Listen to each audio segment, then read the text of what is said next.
And welcome to Story Hour. I'm tonight's host, Laura Blackwell.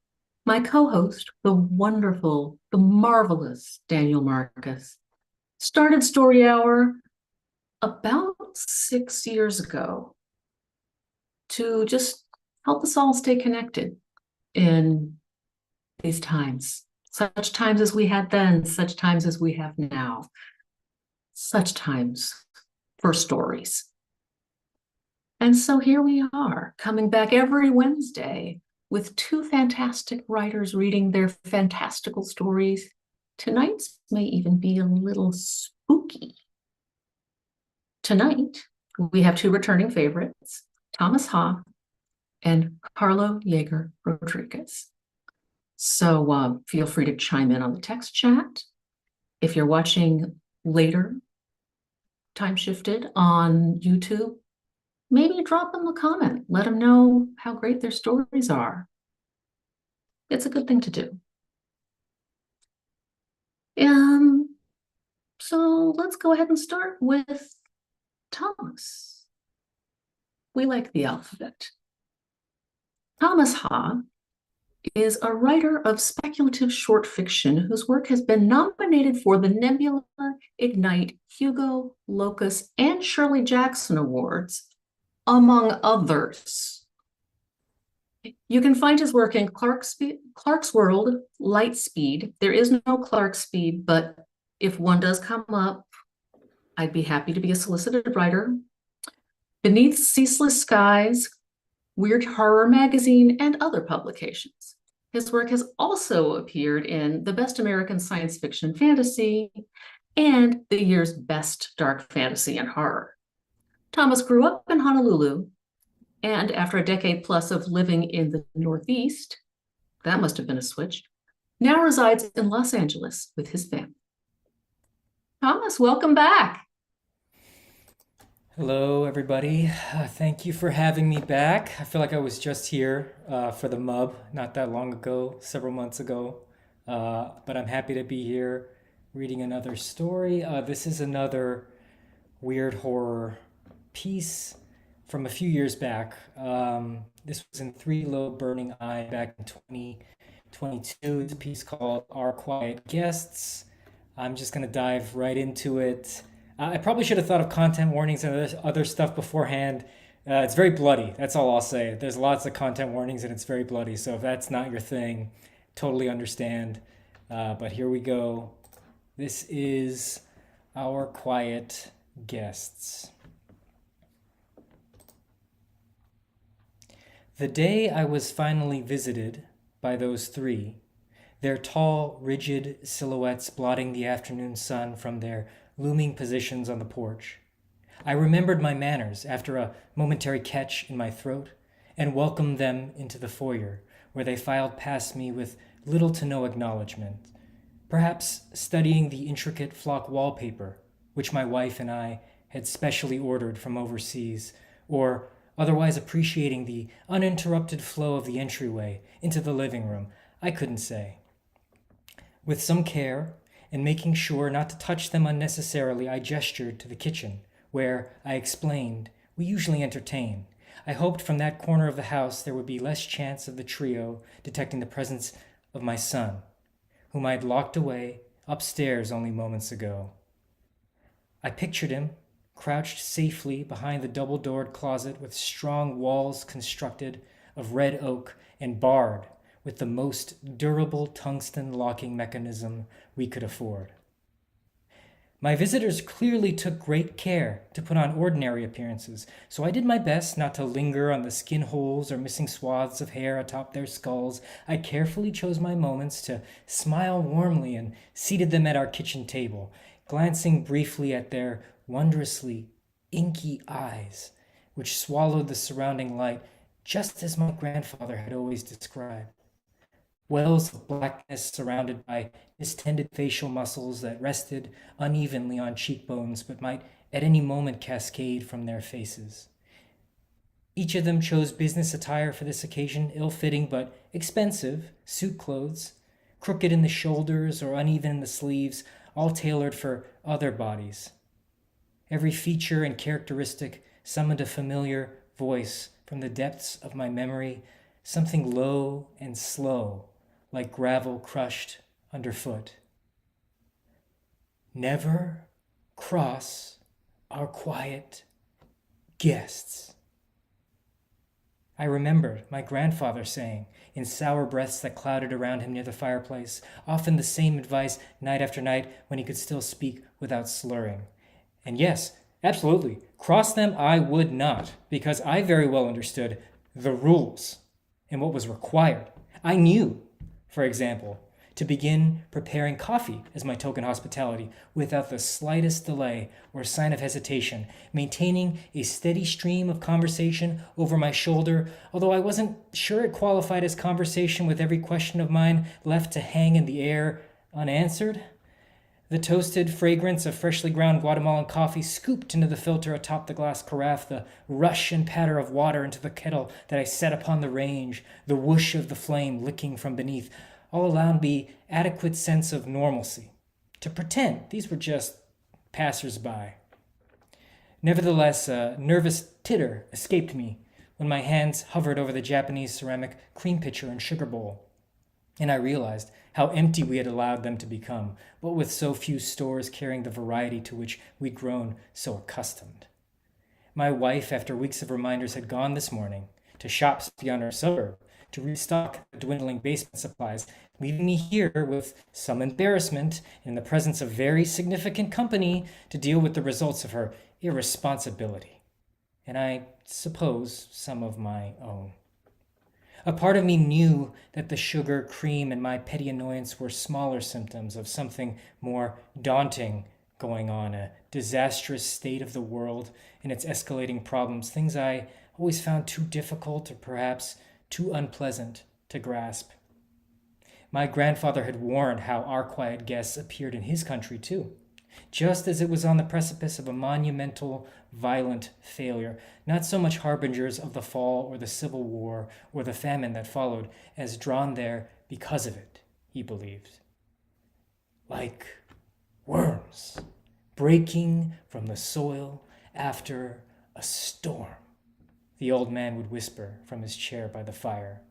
And my three visitors only confirmed the suspicions growing in me after many months that with every alarming headline, every essential disappearing from the shelves, and every government department becoming more and more difficult to contact, we were all soon headed to a very bad place. Our quiet guests sensed it too. My hands continued of their own accord across the countertop, doing the preparatory work of a gracious host as best as possible in these circumstances, and I kept watch on the street for cars coming or going, imagining with dread what would happen if my wife were to return. I permitted myself the fantasy, if just for a second, of being the kind of man who might shout or wave my arms at the window, give her a chance of escape. But knowing my nature, even if I were to see her lovely face, I would undoubtedly remain transfixed, paralyzed by the breath of those three behind me. So I could only pray that she was delayed and would continue to be so for her own sake. If you don't mind telling me, how do you prefer to take your coffee, messieurs? I turned to my three visitors and saw that things had already gone wrong. It was their shoes. Each of our quiet guests had removed them. Without a word, all 6 Oxford rested on the kitchen table like loam-crusted bricks. To make clear what I had now realized, somehow, at some point, I had already committed a critical error. I saw flashes of my grandfather clutching my forearm with his good hand, pressing it into the tender skin with his unkempt nails. If something goes wrong, they'll make their displeasure known, he muttered, an emphasis on every edge of every consonant. And maybe, just maybe, they will forgive one broken rule or 2, but don't expect them to remain civil if you continue down an uncouth road. Each time you offend, they will see it as permission to reciprocate, escalate any and all mistreatment, so you must never, and I mean never, cross our quiet guests. Yes. Obviously, I understood his point as well as what these three were trying to tell me by presenting their footwear so unceremoniously, but for the life of me, I couldn't understand. Why now? What specifically had I done to earn their ire, given how little had transpired? Did I forget some customary greeting or introductory question in my hurry to usher them into the kitchen? Did I speak incessantly as I prepared at the counter, saying too many things about myself? Or was it more intangible, something in my tone, too sharp and imperative, in offering them seats or in describing the coffee? Or was I so pathetic, so subservient and unctuous that my tenor itself managed to cause offense? Whatever the case, none of the guests reacted to my alarm. They remained in their seats with black eyes wide and mouths agape in a kind of excitement, a slight whistling through crooked teeth with soft sighs. I'll assume, for the coffees, that is, I began to feel unease in my throat, that black is sufficient, unless you say otherwise. Again, their dark eyes and gasping orifices provided no intelligible response. Despite what I hoped to be my first and only indiscretion, still completely unknown to me, I proceeded to pour and serve as I would any afternoon visitors, and while doing so, I couldn't help, whether due to curiosity or dread, but to take notice of their feet, now deshoed and splayed upon the travertine tile. The appendages were so pale and moist as to be nearly translucent, giving the impression that a dripping sack surrounded their extremities, and each toe without the cap of a nail swelled and stretched as it rubbed against the floor like the feelers of an insect, sensing every texture and vibration. And the smell, some god-awful and unmistakable chemical odor, emanated from those naked feet, similar to chlorine from the community pool, but so foul that my eyes began to sting. I placed the first cup beside one set of shoes, and then the second beside another, and unfortunately, in contemplating the strangeness of my visitors' feet, I was not careful enough with their hands, because the last guest had extended his as if to take the final coffee cup from me courteously, and so I, without much thought, went through the natural motion of giving the desired object, but, and I swear I did not imagine this, at least I don't think it was something I would project under such serious circumstances. Rather than grasp the cup as any typical visitor might, the final guest let his long and pallid fingers open at just the moment of our handoff, allowing the vessel to fall unceremoniously from my grip. And what could I do except watch, aghast as the full cup splashed and tumbled, like its God-given purpose was to crash into the tile at full force, shattering apart in a detonation of shards and liquid at our ankles. My apologies. I am so sorry. I'm sorry. I clutched the lower half of my face. That quiet guest who had let the cup plummet between us widened his mouth, the corners curling upward at my distress. The three of them began huffing rapid hisses from their hanging jaws. Why? Again, I felt a whirlwind of confusion and despair. If I was supposed to treat them with courtesy, to follow the rules, just as I had been, why would he lure me into such a situation where I'd have no choice but to err? Please, I cried. Our quiet guests tightened their shoulders, their entire bodies grew taut, and any moment they would rise from their seats and take hold of me. So I did the only thing I knew to do, what someone of my character does when faced with something too painful to bear. I groveled, without dithering or qualification or smallest shred of dignity. I groveled. I understand. I held up my arms like someone trying to placate feral hounds. I'm from one of the old families, so I know the way these things work. You see, with the rules, I know. Images of my grandfather returned to me, him raising his bad hand in the firelight. The missing and mangled portions of his body, like misshapen cobwebs of flesh, had frightened me as a child, but not so much as his stories about what had to be done for the guests with their many ancient rules of hospitality. Look, I slid the chef's knife from the nearby block, and, just as my grandfather had shown me, I set its edge across the second knuckle of my pinky. The subsequent pain, though close to unfathomable, was a rushing release as bone and muscle and tendon separated from my hand, and their response was immediate. A chorus of clicking, Feverish delight, grunts, and guttural trills from the three visitors when I, trembling, picked up the bloody offering and placed it on the table where the shattered cup, still at my feet, should have gone. The guest who'd betrayed me with his dexterous trick hovered over the ruby-splashed finger, stretching apart his slackened, spit-lined mouth to permit his true body, long and tentacular, to emerge. The distorted muscles along that fleshy extension of the guest's form reminded me of a starfish or maybe a freshwater eel. At the far tip of the frightening form I glimpsed the mouth, a spiraling corkscrew of jagged edges disappearing into the shadowy esophagus. It felt an eternity, but in truth it was very few seconds.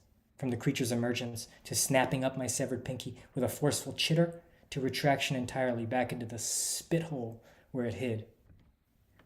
More. Always offer more, my grandfather had explained, showing me the scars where he'd pried flesh from himself along the hand, forearm, parts of his calf, and several toes.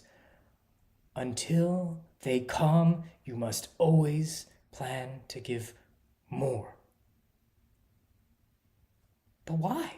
I recalled asking. That just doesn't seem right. It had been the only time, I think, that I'd ever questioned my grandfather's ranting, at least openly and in such a firm manner. Even then, it had felt so fundamentally imbalanced, the inherent asymmetry of the rules. Those feelings came back as I raised the knife and, fearing the alternative if I did not continue, proceeded to lean down with my weight. Again. More fingers rolled off the countertop, landing wet and inert on the floor before I brought them to the table and served. Again, those fleshy, bulging guest shapes appeared from those two other mouths, sucking and crunching insatiably. It's not fair, I had insisted, and I'll never forget my grandfather's face, in the shifting shadow and firelight, the lines of aggravation and agony twisting his features, his good hand digging into my arm, that sour breath.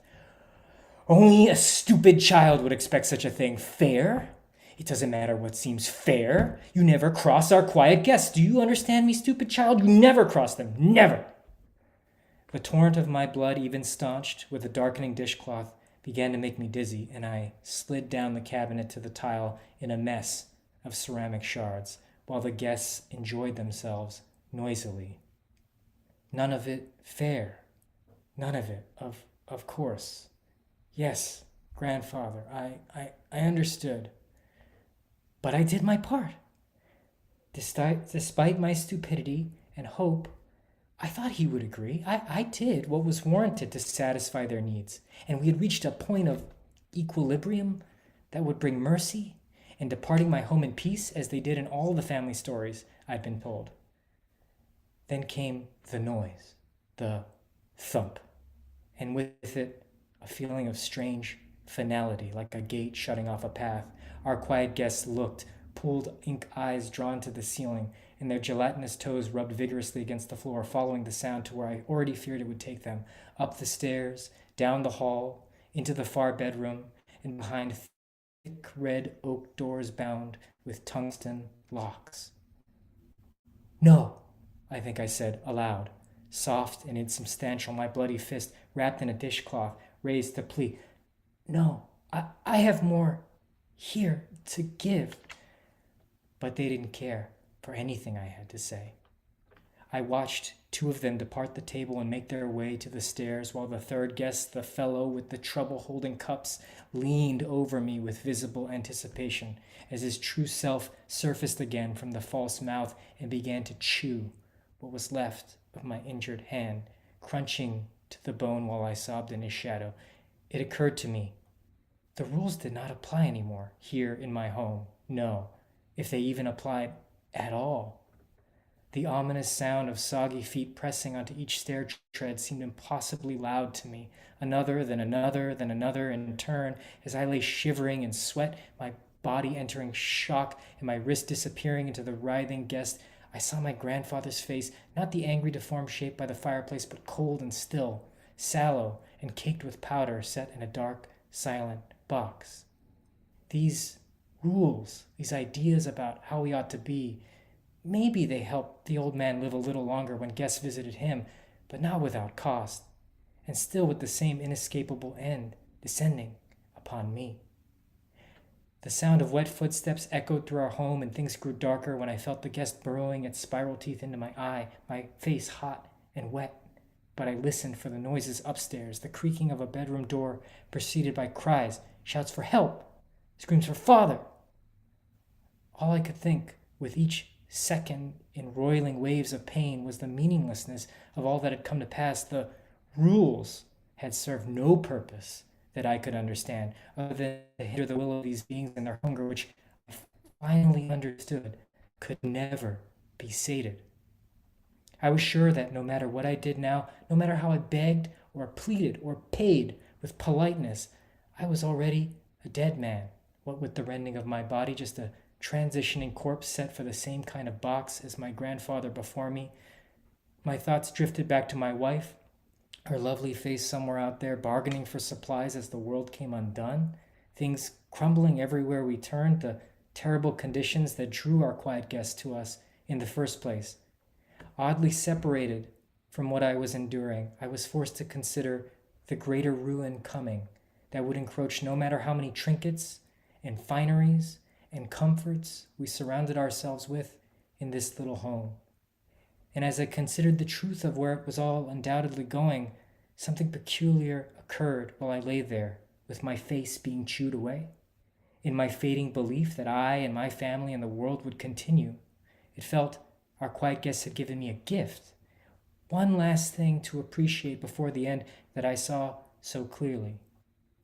If I was certain to die, no matter what I said or did, no matter what rule I followed or disregarded, then I was now finally unburdened by hope and free of the fear so familiar and close that constantly followed in its wake. These half-reasoned notions spun messily in my mind while my blood spattered across my face and the cabinet and the flock wallpaper. It all spun and spun this way and that as I reached delicately to a shard of a broken coffee cup on the tile. For once there was no thought, no plan, no preconceived ideas of my actions or the outcome. I drove the ceramic fragment deeply into the soft, moist matter of the creature's sensitive foot. The guest detached, and his drifting self flopped and trilled wildly in the air, but not too fast for me to grab his true throat and lock him close between bicep and main forearm. My good hand spidered aside to pick up the chef's knife from the bloody tile, and I plunged the point into him. Mucoid fluids rained down as I sawed fervently, separating the soft snail guest from its man shell, and when the snaking creature was eviscerated, the suited body fell against my chest with the unmistakable flaccidity of the newly dead. The other guests upstairs did not react. They battered against the red oak doors. I listened carefully to each thud as I dragged myself upright and pulled my soon-to-be carcass up the stairs with the last of my strength, step by step. It all seemed so comprehensible for once, the commands and etiquette I'd been taught all fallen away and my knife still slick from the blood that did and did not belong to me. I was never going to survive to see a better end, with the guests or with this world. I accepted and understood that. Whether my boy would be fortunate enough to live through the horrors to come, or especially if he would not, all that I could do for him, all that I could show him, was that I did not collapse inwardly without struggle in those final moments. That I did not leave him crying out for me in the darkness, all alone. The afternoon light from the bedroom window warmed my bloody cheek for a moment as I watched the blurred, hungry shapes crash against the splintering red oak doors. I gathered what remained of me and raised the dripping knife so that my son would know. I tried something in the end. I tried something. I tried.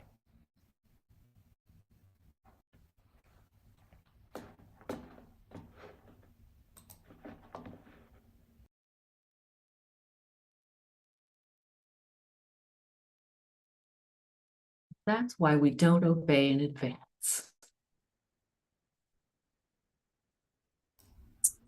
I think that's one of the many possible themes you can pick out of that story. Definitely. That was certainly probably one of the things on my mind at the time of this story, 4 or 5 years ago, for sure. Mhm. Yeah. Wow. That's so powerful. And I'm really hoping for that poor kid and that poor woman whenever she gets home. Thank you. It is our way at Story Hour to just take a moment between the readings because each story just needs to soak in. And in the case of this one, we may need a little time to fortify ourselves for another. I like to just take a breath.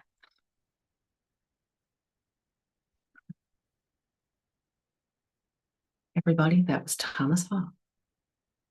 And now I am ready for another story. Our next guest tonight is Karlo Yeager Rodríguez.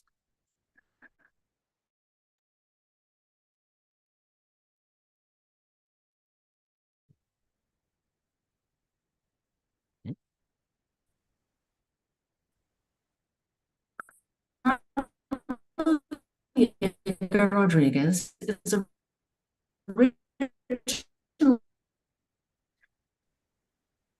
where he and his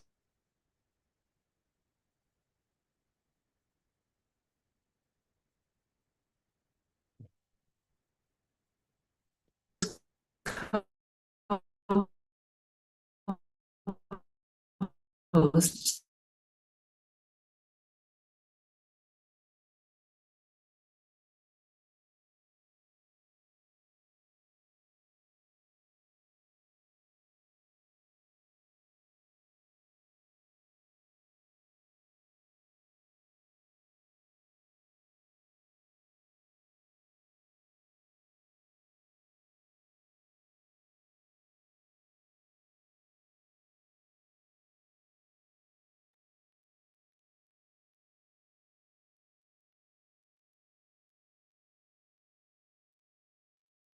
Well, I was ready for another story, but my internet connection was so scared it shut down at the very idea. Wimp. Sometimes that happens. These connections, they're just, I wish they were made of sterner stuff. But Karlo, I would just love to have this story. All right, let's get to it. I think the only, I mean, what my content warning would be like, is everyone ready for a bad time? Not all at once. But yeah, like it's nothing too faint of heart, just simply death, chronic issues, that type of thing. All right, and I'll get right to it. Blanquitos. The first I heard of the abandoned neighborhood was from Arturo on one of those endless summer evenings between 6th and 7th grade when the streetlights are just ting, ting, tinging to life overhead. We were playing a loose game of cops and robbers, cobbled together from other games we had almost outgrown. Arturo's old play school blocks made up a crude city skyline. A handful of my scuffed and mismatched Hot Wheels were cop and getaway cars. For high-speed chases, we'd run after each other, looping around our cul-de-sac in a game of tag. After a particularly frenetic chase, after we'd collapsed on the sidewalk, sweaty and panting, Arturo blurted out, "You know about the old neighborhood they left to the jungle?" He was always testing me, trying to get me to believe this or that, and then laugh and laugh when he got me. I should have been skeptical, but under the buzz of the streetlights, under that mother of pearl sky with the faint sounds of telenovelas or the evening news drifting in the cool air, the bats fluttering from light to light, and me accepting that even though I had long ago read my childcraft encyclopedias from cover to cover, there was a lot I didn't know. The very idea of a modern neighborhood, overgrown and mysterious as ancient ruins, filled me with both unease and fascination. I pleaded with Arturo over and over again until he agreed to take me there. We planned for Saturday. Initially, Arturo mentioned Sunday, but I knew I couldn't get out of going to Mass. My dad's concern over how much original sin marred my soul was unwavering after all. Just tell your mom you're sleeping over this Friday, Arturo said. But after dinner, after the dishes had been cleared, after my dad lit coils of mosquito repellent, and we retreated to our marquesina to watch TV, I had yet to gather my courage to mention the sleepover. We watched what our local station dubbed El Hombre Bionico, but the title card announced as the $6 million Man, with the volume turned down. Tuned to a broadcast relay out of Charlotte, Amalia, our boombox turned Steve Austin into a ventriloquist. His new bionic power? Being able to throw his voice from the screen to the speakers behind me. Always a little behind what was happening, but at least I was practicing my English. I was still agonizing over the perfect moment during the commercial break when Arturo showed up at our gate. He asked to talk to my dad. When it became clear I hadn't broached the subject, he flashed me an annoyed look, but a second later became the very image of a respectful young man. He referred to my dad as Usted and Don Garriga, and only met his eyes when they agreed and shook hands. Mom asked, "You'll promise to be back by Saturday afternoon?" Unsure who she was asking, Arturo and I both nodded. The 2 days until Friday felt 2 weeks long, and that was nothing compared to the eternity of Friday night itself. After I accompanied my mom to Arturo's house, she and his mom insisted on exchanging pleasantries. It lasted long enough that I shifted my pillow from one arm to the next and had to set my backpack at my feet. Though I'd already had dinner, I was invited to join them for theirs. The way Arturo's mom said it made it clear she wouldn't take no for an answer. Dinner was followed by family time, watching the local news, followed by El Chapulín Colorado, which I didn't like as much as Chespirito's other role in El Chavo del Ocho. No need for a relay station or a radio or practicing my English to laugh at the Chapulin's antics. It felt like I was getting away with something. After that, we were allowed to go upstairs and get set up in Arturo's room. Now, with the lights out and the house quiet, I lay on a spare cot staring at the stucco ceiling. The night continued as interminable and torturous as Christmas Eve. I sighed. You too? Startled, I bit back a giggle. Yeah, I guess so. Something in the way I said that made Arturo laugh, which made me start laughing as well. From down the hall, Arturo's mom asked, "Todo bien?" We shushed each other, and Arturo took a moment before saying that yes, everything was okay, and bendición, mami. I closed my eyes and covered my mouth to keep the laughter from bursting out. By the time the urge had passed, the house had gone quiet again. I realized something. Maybe we should plan for tomorrow, I whispered. Arturo. A low snore was his response. I shouldn't have worried about the plan. Later, Arturo would reassure me it wasn't complicated. Trek across 4 or 5 streets to where the jungle almost spilled out onto a dead-end street. I couldn't help but feel like I was doing something wrong. Not about the lying exactly, nor the sneaking around either, but I couldn't understand why this felt different. I'd lied to my parents before, but those were for small things. Staying up late, catching glimpses of nude scenes on HBO, taking precisely one puff off my mom's cigarettes. This was something I wanted but couldn't explain why. If you had asked me at the time if I was a liar, I would have hotly denied it. But now I would have to admit that yes, I was. And unlike most children, I could be pretty good at it. So much so that in the gray light of morning, I lurched awake. Elsewhere in the house, quiet sounds. Arturo's parents making morning coffee. Their low murmurs sounded like a conversation that had been going on for years, something Arturo didn't know about. Listening to them soothed me. I must have drifted off at some point because suddenly Arturo was nudging me awake. Come on, he said, and prodded me again. Okay, I'm up, I said. Obviously not. Arturo's fully dressed. I tucked my sneaks on, blinking at them until shoelaces swam up from the depths, followed by how to tie them. Pulling the loops tight, childhood warnings about tripping ever present in my mind, I asked Arturo what the plan was. He shrugged. You take my bike, and I keep up on my skateboard. I wanted to point out that wasn't a plan, but he said it with such confidence that I figured he knew something I didn't. He was right, too, for the most part. We breezed out of the house, pausing long enough for Arturo to tell his mom we were going to the park down the street.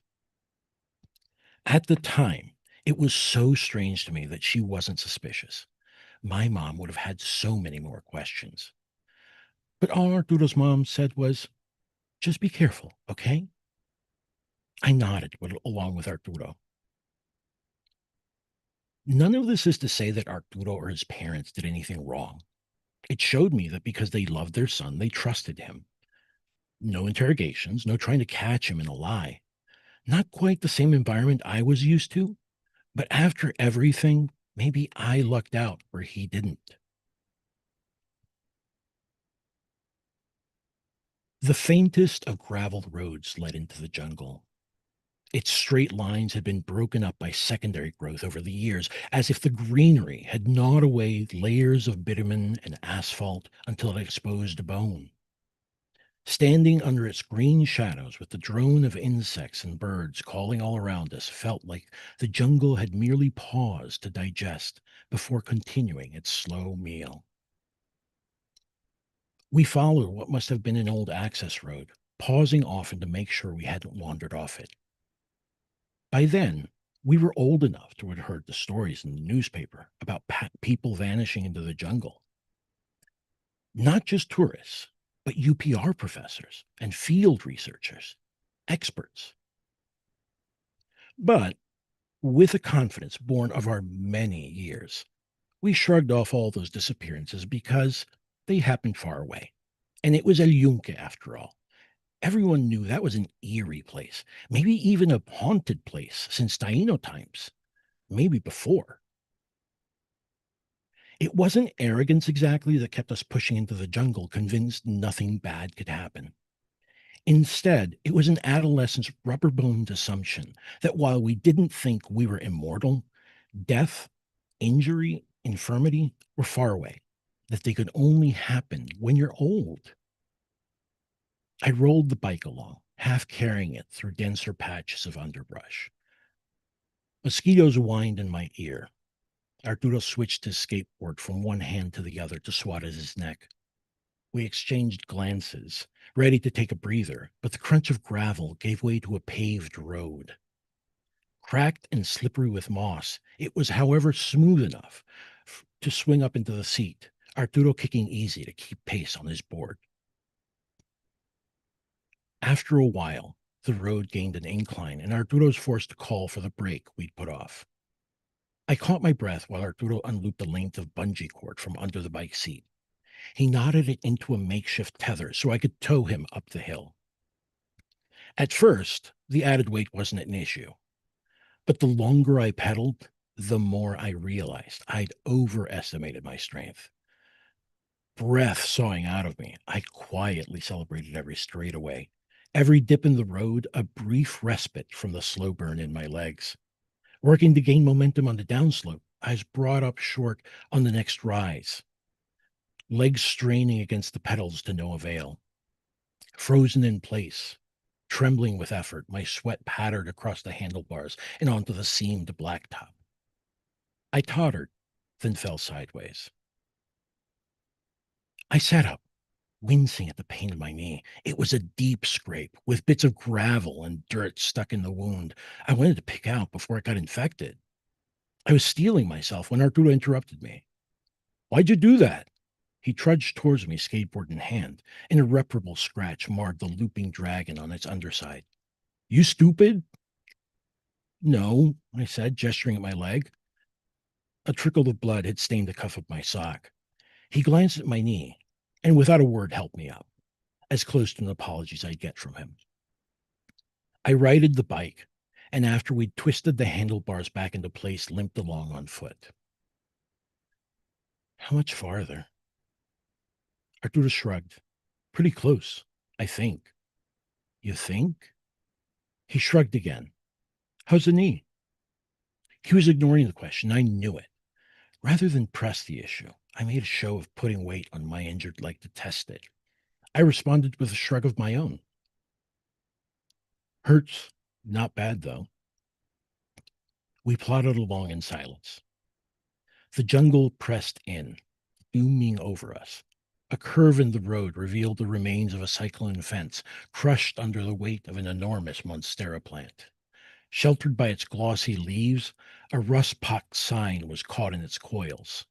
Warning, authorized personnel only. Arturo helped me lift the bike over before following. What was that? I asked. My grandma told me this used to be an army base or something, but who knows? Dad says her memory's bad. It's comforting to think we can know our own minds when we recall our memory of an event, but looking back at that moment is like staring at the landscape of an unknown country. I no longer know why Arturo's story resonated with me, or if it ever did. I can only conjecture. I'd like to say it was because I knew about how Agent Orange was testing El Yunque. Everyone knew that. It was an open secret. But I didn't. Not then. I only learned about those experiments as an adult, when people near the research station made the news. Cancer clusters, rare diseases. Very sad, but it was happening to people over there. Perhaps it had to do with how my dad had changed since taking a job at Fort Buchanan. Not long afterwards, he started comparing me to his colleagues' kids. Where he had been gentle with me before, he was now impatient, demanding. He didn't hit me, but often looked like he wanted to. All because I was behind. I needed to catch up. I wasn't good enough. Not yet. Yet, a land whose shores were cursed to always be out of reach, as unattainable as my eternal salvation. A story about how there was something in the water on base was easier to accept than the humiliation of being something to show off to his friends at work. Then again, maybe the army base was another Arturo special I'd gobbled up and was hungry for seconds. It made the jungle feel more mysterious, and when the undergrowth thinned and fell away, the clearing we entered felt alien, sacred, and silent. No trill of birdsong in the canopy, nor thrum of insects below. The air itself was close, thick with pollen. The quiet bred a quiet I dared not disturb. Gradually, I recognized the remains of boxy mid-century housing emerging out of the vegetation. Here, a window pried open by thick vines, its louvers rusting on a pile on the ground. There, a young flamboyant had knocked over a wall as it grew, its roots cracking the rest. A whole street where families had once had dinner, where their kids once played in yards taken over by sawgrass, and they got together to watch TV in rooms now open to the elements. Where had they gone? A loud whoop interrupted my thoughts. Arturo had found a huge pile of louvers, and after clambering up onto it, had proceeded to fling them as hard as he could. He watched them tumble through the air, waiting for each to land before throwing the next. With each clatter, the silence seemed to sharpen around us. I watched him for a bit, uninterested in joining him, before setting the bike on its side and moving on. Near what I imagined had been the end of the street, one of the houses stood almost intact. Arturo called after me, "Brian!" Clatter. "You're missing out on this." Clang, gang, gang. That's when I saw them. Through what remained of the sliding doors leading to the back porch, a handful of pallid, fleshy shoots rose over a small forest of secondary growth. Almost as tall as I was, rounded buds drooped on each stalk, their petals closed tight. They reminded me of something bloodless and predatory I'd once surprised under a rock.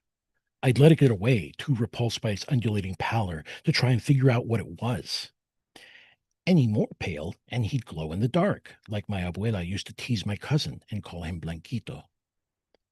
Of course, for all her teasing, she envisioned a shining future for him. College, travel, prestige, all things she never associated with me. Sure, how my abuela carried on wasn't my cousin's fault. And sure, when we were alone, my cousin would admit that he hated when she did that. But he never did anything to stop it either. My arms crawling with goose flesh, I took one stuttering step towards them. I wasn't sure if I wanted to get closer. My stomach gave a queasy flop, but the next step was easier than not taking it. So I did. And a low wind must have whispered through and set everything rustling because out of the corner of my eye, the smaller stalk seemed to bend towards me, not moving with the wind at all. And the big one was turning, turning. And maybe they were the true owners of this neighborhood and always had been. Where they had gone was a silly question because they had never left. And I wanted to scream no, because that couldn't be. I didn't want it to be. And I didn't want to take another step. Think fast. Arturo punched me in the arm. Not hard, but not exactly soft either. Hey, was all I could manage as I came back to myself. I rubbed my arm. Why'd I meant to finish with, you do that for, but Arturo was already walking towards the Blanquitos in a daze. I wish I had done something. Warned him. But watching that dumb look spread across his face made me laugh. God, had I looked like that? My laughter trailed off as I realized it was getting dark. How much time had we been here? It was dim enough that the hoary webwork on the tree trunks around us had begun to flicker with a sickly light. Somehow I knew that if we stayed longer in that poisonous glow, we would be lost. Arturo? The big one arched over him, as if it was preparing to strike. He had raised a hand towards it, palm almost touching the bud. We've got to go. Arturo! He turned towards me, dazed. Let's go! Now! That snapped him out of it. Once he stumbled away from them and out of the house, he came out of his stupor. I checked my Casio. It was almost 6 o'clock, much to our dismay. The streetlights would be buzzing awake by the time we got back. I'm going to get in trouble, I said. First from your mom, and then from mine when they talk. Arturo reassured me that wouldn't happen, but his heart really wasn't in the lie. We headed back. Our parents were livid. My parents were sitting with a police officer when I got home. I took my lumps, as I'm sure Arturo took his, but something had changed. My parents thought Arturo's family was negligent and Arturo a bad influence. Arturo's parents thought mine were going mierdas. We tried to stay friends, but we went to different schools the following year and drifted apart. Thinking back on it, I almost wish something more dramatic had happened on the way back, something that might explain how the stories survived in my memory for so long. Not always, not even sporadically uppermost in my mind, but emerging in strange ways over the years, like it sent out runners, slowly, blindly inching its way underground only to sprout when conditions are right. Sometimes it's for no reason I can discern, but other times, well, other times it's because after nearly 30 years, Arturo sent me a friend request on Facebook. Over months, we caught up with each other. He'd never left Puerto Rico, but lived in Mayagüez for a long time. Taught some classes, lived as well as he could with a professor's salary until budget cuts and his parents' failing health made him move back in with them. His father passed away first, followed not long after by his mom. That was 8 years ago. I told him how I'd moved to Orlando, then bounced from odd job to odd job along the East Coast, though oddly never New York City, and had sort of settled down as an instructor at a New Mexico ski town. Can you imagine a Puerto Rican ski instructor? About as likely as a hockey league champion, Arturo messaged me back. After a few months of this, Arturo wanted me to come and visit. He hadn't mentioned it before.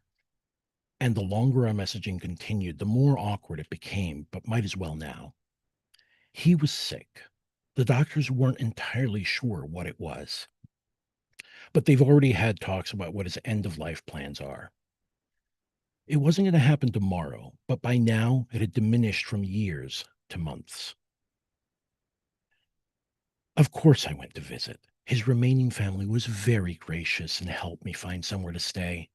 When I arrived, Arturo himself greeted me at the airport with a hearty embrace. He took me directly from the airport to some shack for mofongo. On the way, just beyond the tourist areas, a parade of empty storefronts, abandoned houses. Some the result of Hurricane Maria's destruction, but not all. After a couple of beers, Arturo and I compared notes on what happened that day. Oddly, our memories were pretty similar, except for one thing. What Arturo saw when he approached the pale growths. He insisted they had eyes. Eyes? I asked, unsure where this was going, but expecting one of his old tricks. Oh, man, he said, you sure you didn't see it? It looked like it had eyes, but they were closed. Eyes. Yeah, he said. Crazy, right? But I remember not getting over how the eyelids looked fake, like maybe someone had used a magic marker to draw them on. For real, he insisted when I interrupted him by bursting into laughter. Oh, man, I said, I'd almost forgotten how good you were at this sort of thing. He gave me a rueful smile. You're right. I've lost my touch. I'd completely forgotten about what he'd said until my last visit with him. This time he was in the hospital. Skeletal, hollow cheeks. Seeing him try to smile hurt. He didn't have a lot of strength left for words. I slipped my hand over his, careful of the IV stent, and sat beside him. We watched TV. Right before visitation hours came to a close, he told me what I haven't been able to find restrooms since. Afterwards, I wondered why he waited that long. Had he been working himself up, saving his energy to tell me? Or I only had theories now. The following morning, one of Arturo's cousins, her name was Maite, intercepted me on the way to see him. She thanked me for coming to visit, but he had passed late last night. And it was only family. I managed to thank her and somehow made it back to my rental car. After the shock wore off, I started the car and drove all the way back to the old neighborhood. Even here, houses left empty, for sale signs faded from the sun, the jungle creeping up out of the cracks, sending out runners. If I peered through their windows, how many of them would I find in those hollowed out rooms? I parked right at the end of that dead-end street, peering into the shadows for the ghost of a gravel road. I came here because Arturo's last words were, "They're opening their eyes. And so help me God, I have to find out."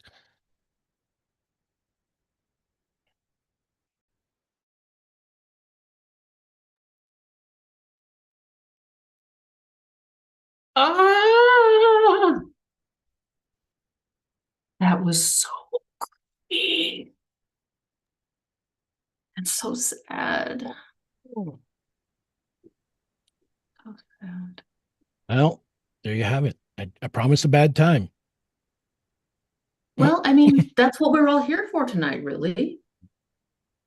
Yep. No That was, fooling. yeah, that was great. Oh man. Wow. A lighthearted April Fool's Day. Yeah, Indeed. it's all a joke. I guess the one thing that is a little bit pranksterish about this is that usually the first Wednesday of the month we have science fiction and fantasy instead of horror. So, for anybody who might have actually noticed that, ooh, surprise. And that's about as bad as I'll go with pranks, I think. Not a fan. These stories, though, I'm a fan. Yeah, I dress for the occasion, though. You want to see the I don't think you can see it. Let me see if I can stand up. This is a tarot of like the fish that started that whole thing. The funniest April Fool's joke ever. He ventured onto land. We're still laughing. Okay, sorry, I don't remember that one.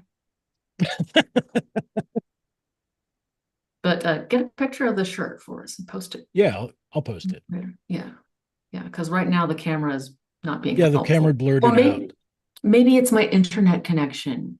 Scaredy cat. Oh, you know what? Here, let me see if I can. Here we go. Ah, nice. nice. Okay, I get it. Very nice. That is one unhappy salmon. Our ancestor, everyone. Yes, that's why we hiccup. Is it? Mhm.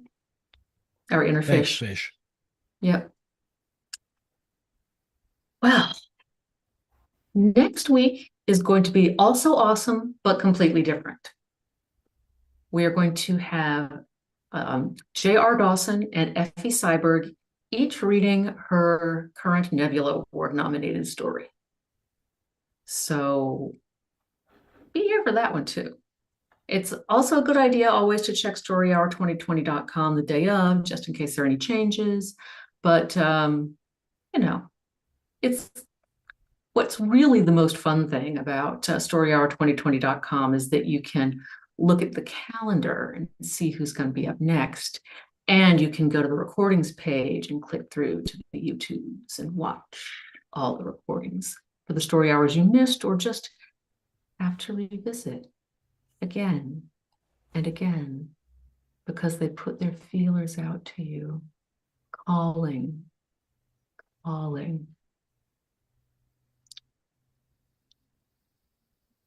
Thomas, Karlo, thank you so much for sharing your stories with us tonight. Thanks for having us. It is Come our back honor. anytime. He means it. I mean it too. Thank you also to SIFWA for the Sit Givers Fund grant that helps us keep scaring the pants off everybody every other Wednesday and just delighting them with science fiction and fantasy, the others. And thank you to Daniel Marcus, without whom this Zoom room would be a cold, desolate wasteland whistling with nothingness. And thank you, whoever you are, wherever you are, joining us now, joining us sometime in the future. As long as you enjoy these stories too, we are in the same story hour. Good night.